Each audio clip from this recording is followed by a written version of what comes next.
अस्सलाम वालेकुम। किसी ज़माने रूस एक ऐसा मुल्क हुआ करता था कि जिसको बड़ा गरूर था कि मैं जितना ताकतवर हूँ, मैं जितना मजबूत हूँ, मेरे पास जितनी अफवाज है, मेरे पास जितने साजो सामान है, मेरे पास जितना असला है, तो मुझे दुनिया की कोई ताकत नहीं तोड़ सकती है। और गरूर अल्लाह ताला को पसंद नहीं है। यही गरूर उसको सोवियत यूनियन का उसका जो सोवियत यूनियन था उसको तोड़ने की वजह बना। और उसके बाद नंबर आया अमेरिका का।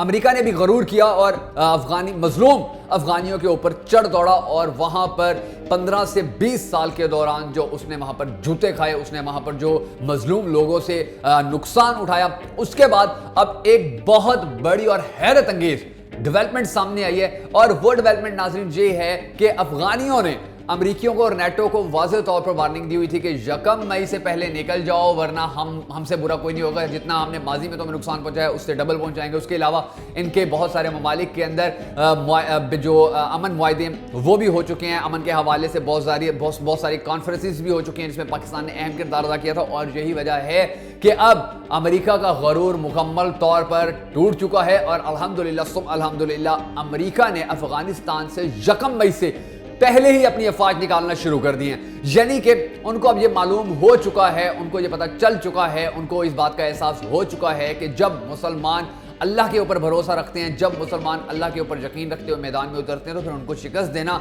नामुमकिन होता है। और ये वही मिसाल है जो माजी के अंदर बड़े कम मुसलमान हुआ करते थे और उनके मुकाबले में यहूदी और कफ़ार बहुत ज़्यादा हुआ करते थे, लेकिन उनका अल्लाह पर तवक्कल ऐसा हुआ करता था कि वो उन लाखों को शिकस्त दिया करते थे। और यही सिचुएशन अब एक मरतबा फिर अल्लाह के फजल से, अल्लाह की कुदरत से अफगानिस्तान में पूरी दुनिया ने देखा है कि वो लोग जिनके पास खाने को कुछ नहीं था, कपड़े पहनने को नहीं होते थे, जूते पहनने को नहीं होते थे, लेकिन उन्होंने दुनिया की सबसे बड़ी सुपर पावर को वहाँ से भागने पर मजबूर कर दिया। तो ये हमारे लिए एक सबक है। अमेरिका के लिए तो सबक है ही कि वो किसी मजलूम के ऊपर चढ़ दौड़ेगा तो लाजमी नहीं है कि हर मजलूम उसके आगे बैठ जाए। जिस तरह इराक के लोग बैठ गए थे या दूसरे ममालिक के लोग बैठ गए थे या उनको बड़ी आसानी से अमरीकियों ने काबू कर लिया था, लेकिन अफगानिस्तान में ऐसा नहीं हुआ। अफगानिस्तान में तो ये घुसे और इनको जूते लगने शुरू हुए और 2 दहाइयों तक जूते खाने के बाद अब ये वापस आ रहे हैं। तो इस सारी सिचुएशन के अंदर हमें याद रखना होगा कि अगर हम अपने अल्लाह पर ईमान मजबूत रखेंगे, अगर हम अपने आखिरी नबी सल्लल्लाहु अलैहि वसल्लम ने जो हमें तालीमात दी हैं कफ़ार के साथ लड़ने की, उनके साथ मुकाबला करने की, अगर हम उनको याद रखेंगे